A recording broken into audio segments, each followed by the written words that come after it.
Live pictures of Moscow, Russia.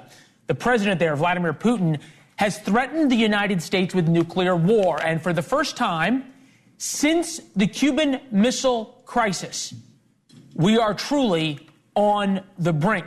Russia has now changed how they will use battlefield nuclear weapons. For the first time since the war in Ukraine started, the Ukrainians have used American-made Attack-A missiles to strike deep inside Russia.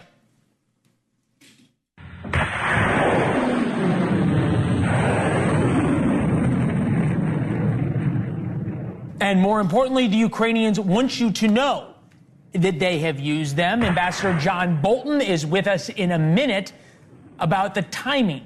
Why now, 1,000 days after Russia invaded Ukraine? Has the Biden administration done something that they told us over and over again would escalate this war? Ukraine is just another crisis that Donald Trump inherits on January 20th. And it's increasingly clear the world's most powerful man is now best friends with the world's richest man. Today, Trump and Elon Musk headed to Texas to watch a SpaceX launch. As well as 10, 9, 8, 7, 6, 5, 4, 3, 2, 1. 4, 3, 2, 1.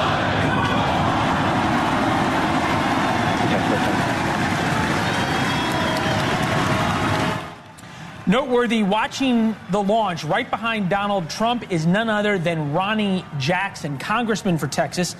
Keep an eye on his name in the coming weeks. The president-elect's presence at the launch marks a new phase in he and Musk's romance, a friendship that is creating fear, maybe, also a little bit of anger, maybe some resentment among the Washington establishment. With that, we welcome you to the Ferris Network on television.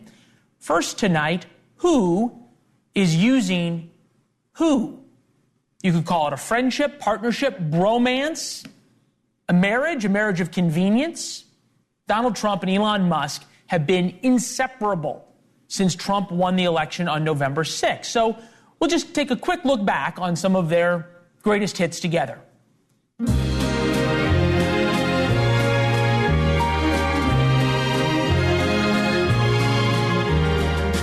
At the suggestion of Elon Musk, who has given me his complete and total endorsement. That's nice. Smart guy. Saved free speech. He created so many different great things. Where is he? Come on up here, Elon. As you can see, I'm not just MAGA, I'm dark MAGA. I'm not just MAGA, I'm dark Gothic MAGA. President Trump must win to preserve the Constitution. There's a lot of people out there who need to vote for President Trump, okay? The true test of someone's character is how they behave under fire. Let me tell you, we have a new star. A star is born, Elon. What a job he does. And he happens to be a really good guy. You know, he likes this place. I can't get him out of here. He just likes this place. And you know what? I like having him here, too. He's good.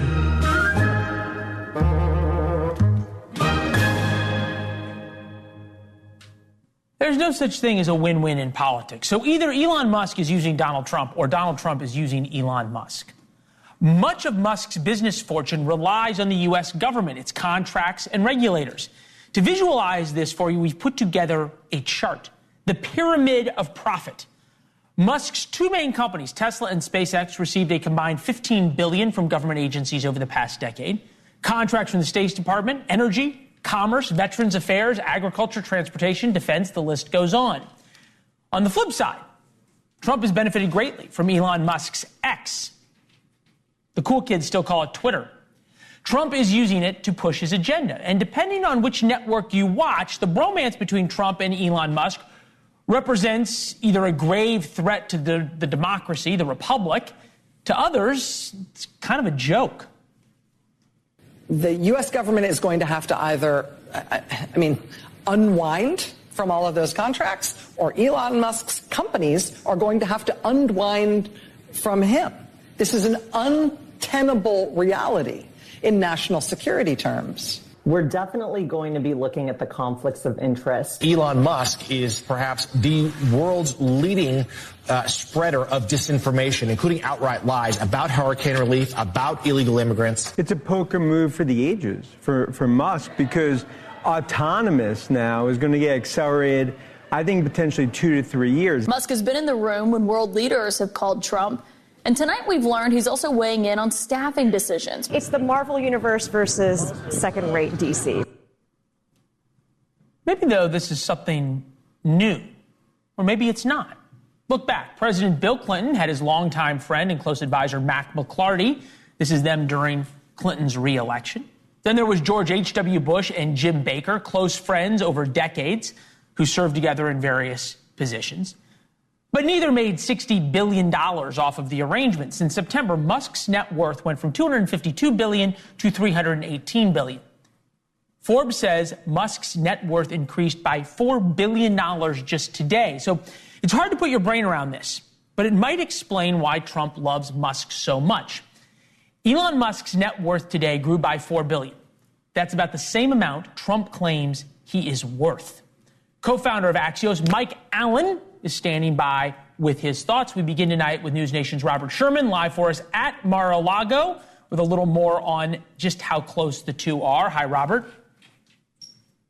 Hey there, Leland. And without question, seeing Elon Musk and Donald Trump shoulder to shoulder today, not the first time that we have seen that since the election, as the president-elect made that trip across the Gulf of Mexico over to Brownsville. And you have seen the outsized role continuing to build here in recent weeks. But keep in mind, you talked about the significant pivotal moment we are in when it comes to the war in Ukraine. Well, on a recent call in which President-elect Trump had with Volodymyr Zelensky, the president of Ukraine, Musk joined that call. And the Ukrainians walked away saying that they felt very good about the call and believing that there can be brought about a just end to the war that is taking place there. So that's one aspect here, not to mention all of the cabinet suggestions that Elon Musk has made as well. But now you have this new gig that he's effectively getting, the Department of Government Efficiency, alongside Vivek Ramaswamy. At one point, this was really just a half-baked idea. Now you're starting to see internal hiring processes begin, according to some of our sources here. Ever since that assassination attempt in Butler, Pennsylvania, where Musk formally endorsed now President-elect Donald Trump, you have seen a swift and visible build up to this point. Leland? All right. Robert Sherman, Mar-a-Lago. With us now, Mike Allen, co-founder of Axios, co-author of the book Smart Brevity, The Power of Saying More with Less. I feel like I need to reread it. I've lost some of the lessons. It's good to see you, my friend. Thanks for having me, Lee. Thank you. Best source reporter, not only in Washington, but Mar-a-Lago as well. Is this a marriage of convenience, aligned interests, or a real friendship? What I can tell you for sure is they are both enjoying it. So these are two men who have everything, they've seen everything, and they are having a ball. I'm told that as President-elect Trump sorts through his cabinet possibilities, they're in this big room at Mar-a-Lago that has like a circus tent over the top with a chandelier coming down. Musk is there in his Occupy Mars T-shirt. I hope he has a few of those, because you see that shirt in just about every shot.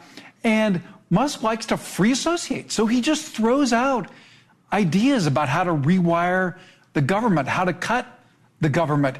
And some of them are very quirky. Some of them are a business mind, very good. But Trump just drinks it in. Trump is loving it. And Trump loves to stress test it, because here's something fascinating about them. Jim Vandehei and I are up on Axios with a piece called The Trump-Musk Mind Meld. And there's so many similarities. They understand the power of social media. They understand power. They both are rich. They both have had domineering fathers. They both have huge ambition, like real similar DNA. And so they've just hit it off. All right. We have never seen sort of a long-lasting relationship with Donald Trump and someone who thinks they can weigh in. I mean, we can look back to Rex Tillerson, CEO of Exxon, who thought he was pretty powerful, got fired when he was on the toilet over in Africa. Is there a prenup to this agreement? No, and by the way, I loved the romantic music was fantastic for that montage. I am told that President-elect Trump is clear-eyed about what's in it for Elon Musk. We saw the figures right there. And he's always, as you know, extremely conscious of anybody who might be riding his coattails. But he's just having a great time. And I think those pictures from South Texas today at the SpaceX launch near the Mexico border, they say it all. They were having such a great time. They were in the control room. They were in the factory bay. They were watching videos. They were gossiping about the vote count in Pennsylvania. They were tossing off a question about the cabinet, just having a blast. Okay, so we're sort of getting this view of this best friendship, and presidents have had friends in the past. You just didn't normally see it play out. On like X, he was calling himself First Buddy. A Trump grandchild is one of call him uncle, daughter. right? Kai Trump said he was the uncle. This is a different question, though. We've seen him now reportedly go meet with the Iranian ambassador to the UN, trying to broker some kind of détente between the Iranians and the United States. There's reports that he had a couple calls, perhaps, with Vladimir Putin over the past couple of years. We see him now on phone calls with Zelensky. Is the world to believe that he is a confidant, that he is an emissary, that he speaks for Donald Trump? He's part of the administration? Well, Leland, you've covered him, so you know there's one person who speaks for Donald Trump, and anybody who thinks otherwise is going to be quickly disappointed. And so, for sure, confidant, right? They have this mind meld going. They know each other's minds. Trump likes the sort of like systems mind that Elon Musk has, the very rare mesh of like an incredible visionary who also gets systems. And Elon earned his way into Trump's heart, honestly. Like, he camped out in Pennsylvania. He smartly put his finger on some of the ways that they could improve their turnout there. Helped in that state, which at one point we might have said could be a vital state. And like all of that has proved his worth to Trump. And Trump is liking his ideas. He's not going to use all of them. But as they look at how they are going to cut the government, shrink the government, rewire the government, I'm told, Leland, that the Musk instinct is basically to start with a blank page. That rather than look at who can we cut, he says $0 budgeting. At his companies, he sames, who do we really need? Okay, so with the government, there's not a lot you perhaps really need, but we'll see what they come up with. Speaking of picks, Matt Gaetz, who is, shall we say, on the ropes perhaps, is the Attorney General designee. President Trump was asked about that today. Take a listen. Mr. President, are you reconsidering the nomination of Matt Gaetz? No. How far are you willing to go to get him confirmed? Go ahead.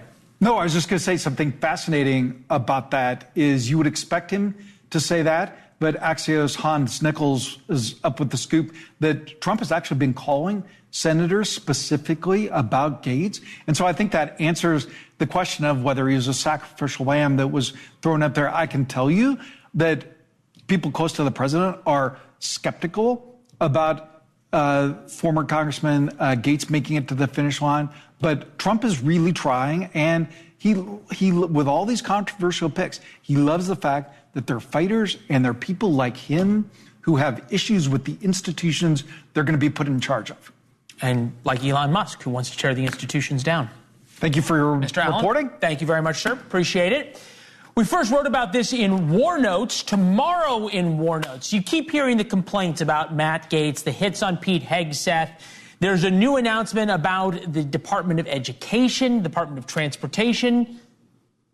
Why Democrats should be thrilled Trump is picking TV hosts for his cabinet. Seriously, they should just sit back and wait rather than keep complaining. We'll explain that reasoning tomorrow. Warnotes.com to subscribe for free. There is one thing clear tonight. 2 weeks after Donald Trump was elected president, the world is not a safer place. The new threat from Vladimir Putin, that means World War III, is a real possibility.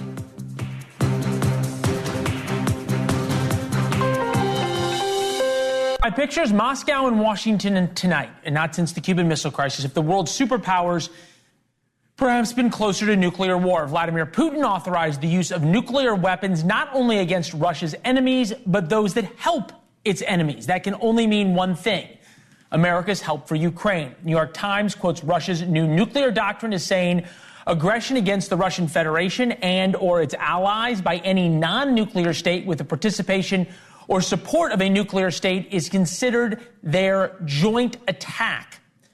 Threat comes just hours after President Biden allowed Ukraine to launch U.S.-made long-range missiles deep into Russia. Putin had long warned he would consider the move an act of war by the United States on Russia. And here we are, 1,000 days since the war in Ukraine began. Former U.S. Ambassador to the United Nations, John Bolton, is with us, former National Security Advisor as well. It's good to see you, sir. For 1,000 days, the Biden administration said doing this, allowing Ukraine to do this and use these missiles in this way would be an escalation. And now 62 days before Trump's inauguration, Biden says, okay, YOLO, let's go for it. Is the timing coincidental? Well, I don't know, but it shows that for 1,000 days they were wrong. It was Ukraine that was invaded, and the idea that somehow acting in self-defense and carrying the war into your adversary's territory is escalatory means that Ukraine is entitled to self-defense a little bit, but not too much. I think this is part of the general strategic failure of the Biden administration, and whether it's 62 days left or 600 days left, it's a reflection of how poorly they have handled what really is a critical American national interest, which is making sure that unprovoked aggression, certainly on the continent of Europe, doesn't go unanswered. So 62 days from now, Donald Trump takes office. He ran on ending the war in Ukraine and finding some type of negotiated settlement. Does this move make that harder or easier? No, I don't think it makes it harder for Trump. I think he's prepared to put Ukraine in a very bad position very quickly. I think it's going to be a substantial victory for Putin if, for example, the ultimate settlement is along the lines proposed by Vice Presidential nominee J.D. Vance about 6 weeks ago, that Russia keeps the territory it won by this second unprovoked aggression, and that Ukraine doesn't get to join NATO. So I think if I'm Vladimir Putin, I'm eagerly awaiting the Trump inauguration. The flip side to that, though, is that Vladimir Putin's been allowed to do sort of whatever he wanted during the Biden administration as well, without meaningful sanctions, without meaningful pushback. By that, I mean President Biden would not allow U.S. natural gas exports to Europe. He continues to refuse to sanction Russia's energy industry in a meaningful way, refuses to go after the Chinese businesses that help Russia. It seems as though both Donald Trump and Joe Biden are letting Vladimir Putin do what he wants in different ways. Yeah, look, I think the Biden conduct of our assistance to Ukraine has failed in a strategic way. The real question is, how does America deal with protecting a vital national interest, which is security, stability on the continent of Europe against unprovoked aggression, when you've got a president who doesn't know how to do it? A lot of people, including many in the Republican Party, are saying, well, Biden's made a mess of it. We might as well give up Ukraine, in effect, abandon it or abandon a lot of its territory.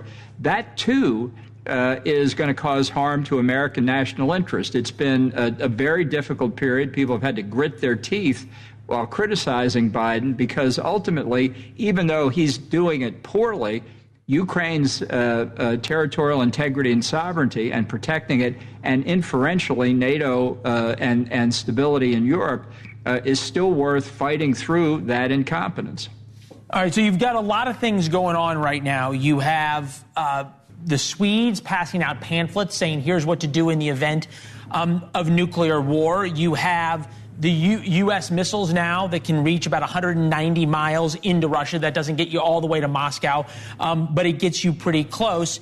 And then you have this new threat by Vladimir Putin of using nuclear weapons. In terms of stockpiles, the U.S. had about 1,500 warheads deployed. Russia, about the same, 100 more. U.S. stockpiles, 3,700. Russia stockpile, 4,500 nuclear weapons. Should we take Vladimir Putin seriously when he says now we're willing to use tactical nuclear weapons, we're changing our nuclear strategy? Well, I think you've always got to take these comments seriously to the extent they need to be analyzed. But let's be clear what Russia's quote-unquote nuclear doctrine is. It is if the Russian homeland is threatened and it becomes necessary, they will use nuclear weapons and use them first. Let me tell you what the U.S. nuclear doctrine is. When the U.S. homeland is threatened and its use becomes appropriate, we will use nuclear weapons first. This is a rhetorical shift. It does not represent a substantial change in Russian nuclear policy, and it's essentially the same thing that we would do. We will protect the homeland. Along with every other threat Putin has made for the past 1,000 days, there has never been evidence that they've redeployed their rocket forces or their nuclear capable units. I think this is another bluff. And if people panic and react accordingly, as unfortunately the Biden administration has done on multiple occasions, the Russians get what they want for free. No, and then they get it for free. They'll keep on taking for free. Mr. Ambassador, it's good to see you, sir. That's exactly right. Thank you. We appreciate it. It's good to see you, sir. With you. Thank you. And exactly right from John Bolton. I never get that. We're ending it right now. Come January 2025, Congress will welcome their first transgender member of Congress. Can Republicans, specifically Congresswoman Nancy Mace, who is sitting with us, keep her, used to be a him, from using the women's bathroom? Nancy Mace on the program. See you in a minute. It's good to see you. Welcome. Welcome back. Live look at the U.S. Capitol here in Washington, D.C. The biggest fight on Capitol Hill right now isn't over inflation, isn't over Ukraine or the border. It's over bathrooms, specifically the women's bathroom in the Capitol and who gets to use it. First transgender member of Congress gets sworn in on January 3rd. Representative Sarah McBride was born Tim McBride.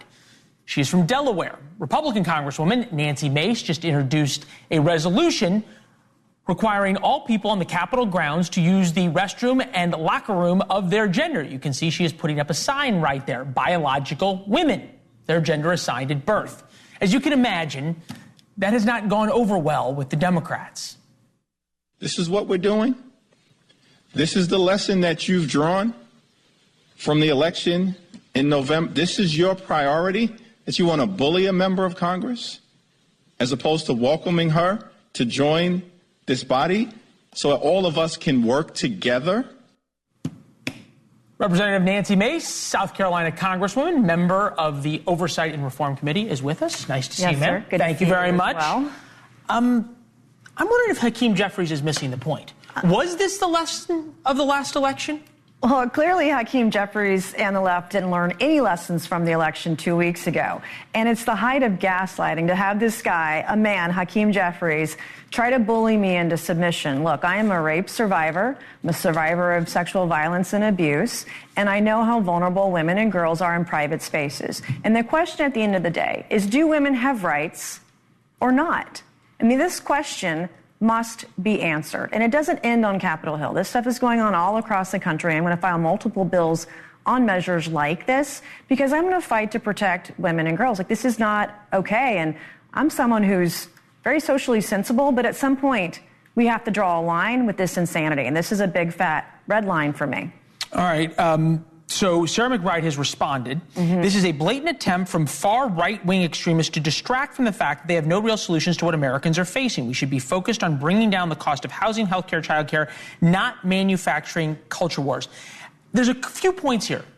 My biggest question, why do you think this is a sacred cow for the Democrats, number one, and why do they refuse to acknowledge what the voters told us 2 weeks ago, that there's women who have sincerely held beliefs and fears about biological men in women's bathrooms, locker rooms, sports teams? This is a real thing. This isn't manufactured. This person wants to come in and use women's spaces. If I'm in as a woman, I'm changing clothes in the locker room because I use the gym when I'm up here in D.C., the women's gym, and a man shows up and his genitalia, his penis is in the room. No.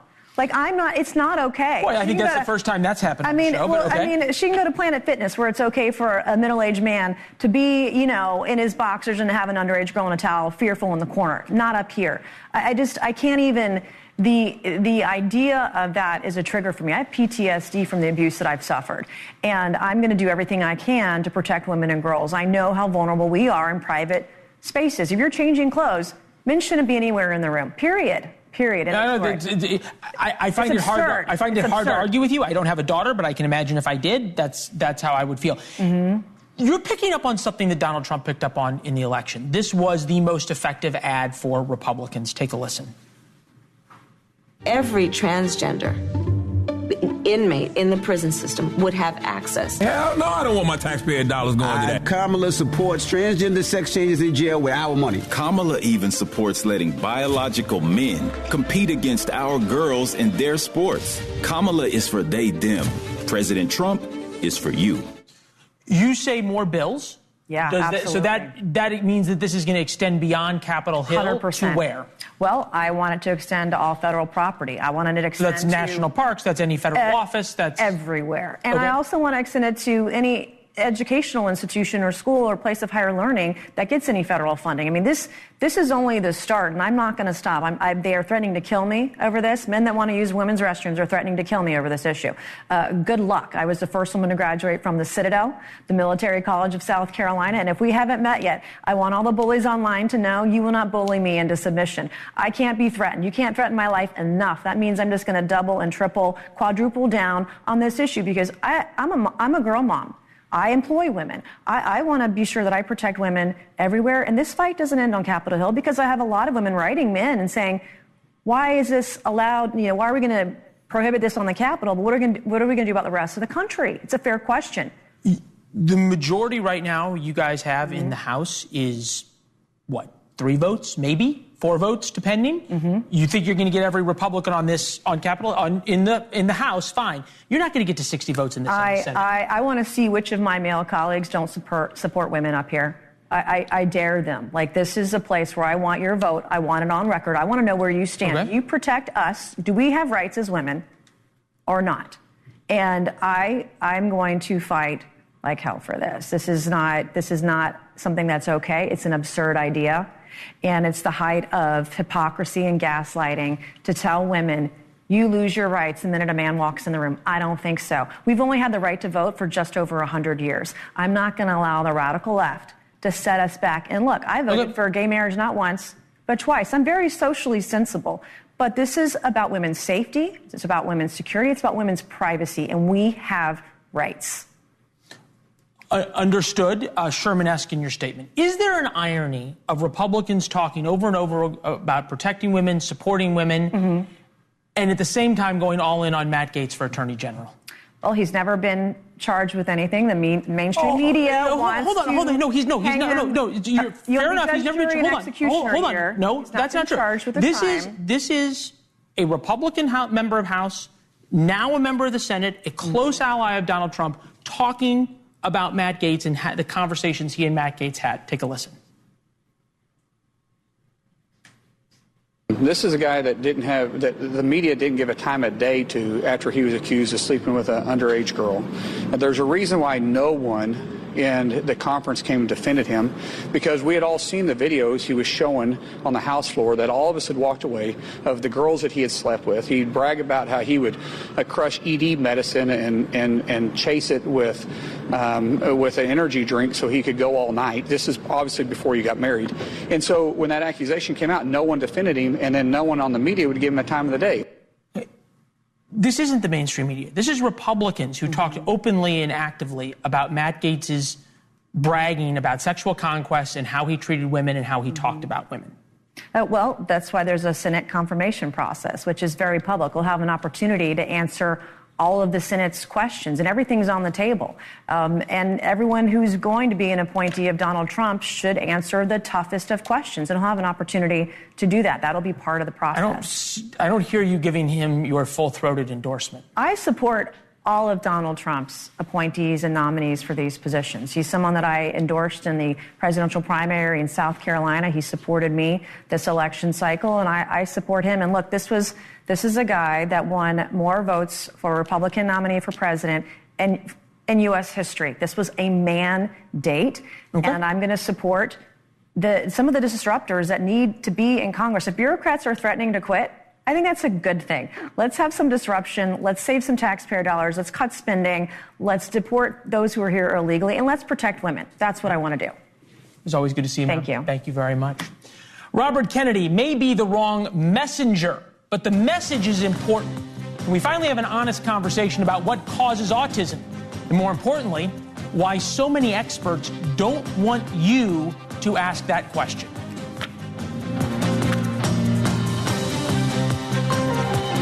Of our time. Through the 1980s, less than 5 in every 10,000 children were diagnosed with autism.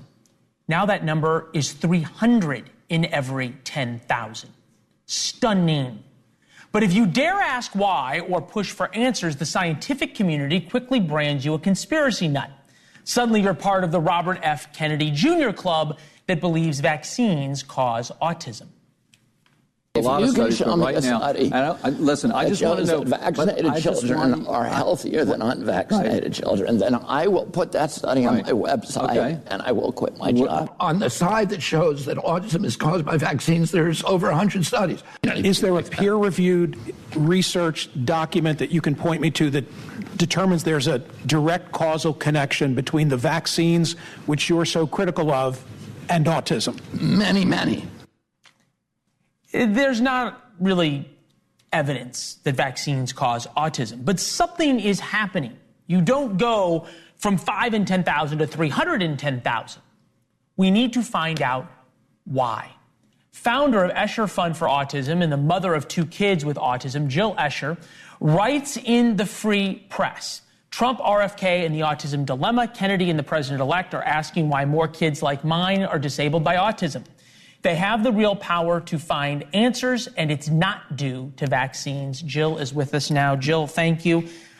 Why has this been a third rail for so long? Thanks for having me. You know, this topic has been baffling everyone from the beginning. People first noticed this inexplicable increase in autism in the early 90s. By the late 90s, people really couldn't figure out what was going on. They were very confused, but they were pretty sure that they would figure it out. Well, now fast forward to 2024, and we still have not figured out what is causing it. All the while, the prevalence of autism in children has been increasing on an exponential level. So this is, as you said in the opening, this is one of the great medical mysteries of our time, if not the greatest medical mystery. And it requires a sense of urgency, and it requires a focused effort. I guess you now see that. My concern is why for so long, if you talked about it or asked about it, somehow you were a conspiracy nut. Is that because of the vaccine thing, or is something else? Yes. So primarily because those two ideas became almost inextricably intertwined, right? The idea of the vaccine hypothesis and the growth in autism, right? But they really have nothing to do with each other. We know by now that vaccines do not cause autism. They are not leading to this dramatic increase in rates. Nevertheless, I think that the scientific community has kind of circled its wagons around this idea of the increase because it wanted to fend off. Yeah, it wanted to protect vaccines. I think about your kids. And we know autism now is a spectrum. You have 2 children who are, forgive the words, but severely autistic, profoundly autistic, in their diagnosis and in their affect. What's your hope? That this leads to a cure, this leads to answers, this leads to going back down to 3 in every 10,000? What is it? Well, we have to figure out what's going on. I mean, the RFK Jr. has a good and a bad. The good is he has the guts to raise a very obvious issue that other people have been ignoring. The bad is that he has been fairly consistently pointing to vaccines or maybe heavy metals or other environmental factors that are clearly not causing vaccines. So the good is we now have a chance to maybe really focus on this huge domestic crisis and figure out what's going on. Once we figure out what's going on, then we can take efforts to prevent it and then to treat it better. And we have a better understanding of what's been happening among our children. And there is nothing more important than understanding that. Jill, keep up the fight. I know it's hard. Love reading your work in the Free Press. I think it's really important what you're doing. And there's so many families who are so grateful for it. Thank you for your attention to this issue. Yeah, thank you. NewsNation found thousands of Americans living in tents 2 months after Hurricane Helene, why Congress is absolutely the wrong place to expect answers or results. Asheville, North Carolina, where it's 55 degrees and raining tonight. By this weekend, there could be snow on the ground. It'll get that cold. When NewsNation's Brian Enton went to North Carolina last week, he found thousands of Americans living in tents. The lucky ones have old RVs. 2 months after Hurricane Helene, FEMA is doing a great job taking care of their employees and a lousy job taking care of storm victims, a fact that does not sit well with members of Congress. Do you see the absurdity that American citizens are getting their $750 and then, yes, struggling through a very complicated process to meet the thresholds necessary to get the aid they need to have housing, food, and shelter, while your agency is contracting with not-for-profits to easily hand out access to those who are here placed here illegally? That it took up to 3 days before there was any real visibility from FEMA. And that's just simply not good enough. We're out there using our own taxpayer dollars when we have a debt right now of $35 trillion as a nation, and we're helping out citizens of other countries when we're not even meeting the fundamental needs of our own citizens. This really is an unacceptable situation. Alabama Senator Tommy Tuberville is with us now, member of the Armed Services Committee. Welcome into the new studio. Thank you. Thank you, sir. Appreciate it. How is it possible now that 2 months later, you still have Americans living in tents? Disaster. It's embarrassing. And we've seen it all along. And I have friends there that were there for a week, and they saw nobody but American citizens that just personally just drove up or walked up to their area to try to help them. That's not the United States of America. And you don't blame it on Republican or Democrat. You blame it on the administration that, hey, immediately you take care of American citizens, because we send millions of dollars out of this country, Leland. We have to take care of the American citizens. That's our number one priority.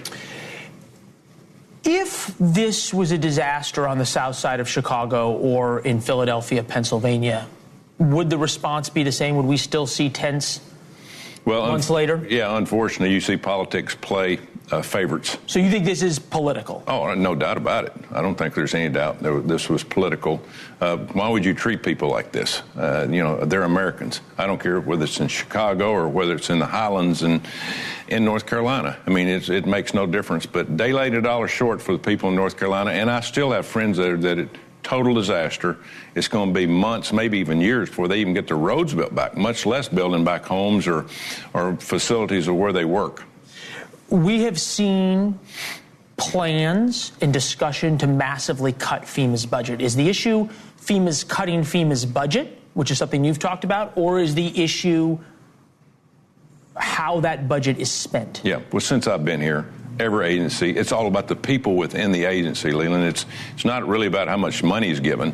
I think their budget's $20 billion. I don't know where the money goes, but I do know that a lot of this money in the last few years, and FEMA money, has been going to illegals coming into our country, which is devastating to... So you don't buy that there's different buckets of money, some for illegal immigration, some for disaster? No, they take it and disperse it wherever. Okay. We have wildfires, we have floods, we have hurricanes, obviously, and tornadoes, especially in the South. So you represent a relatively rural state in many ways, much like North Carolina. There's areas that are very similar.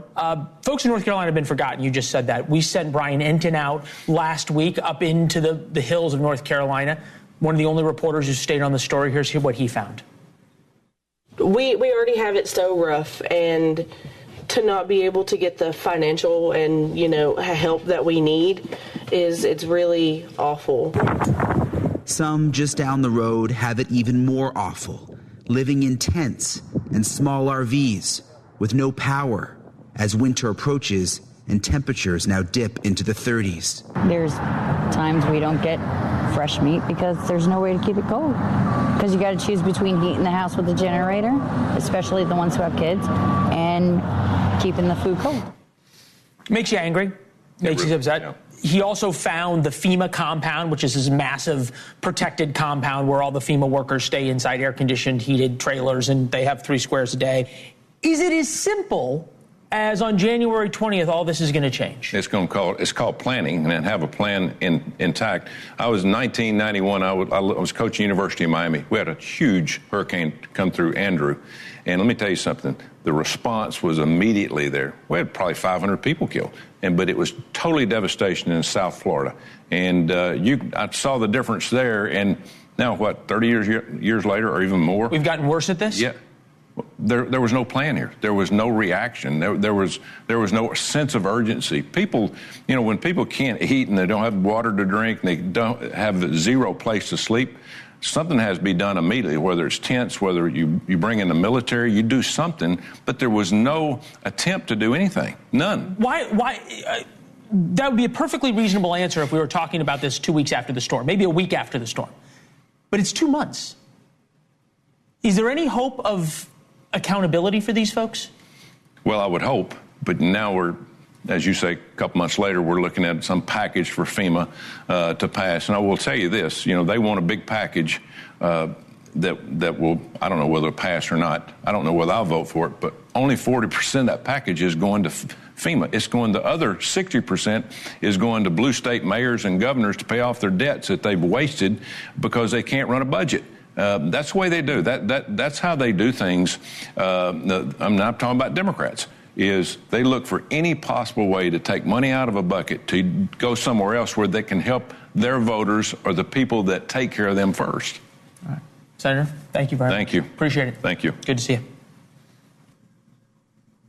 And we'll see just how deep the issue of Trump voters being ignored by FEMA is.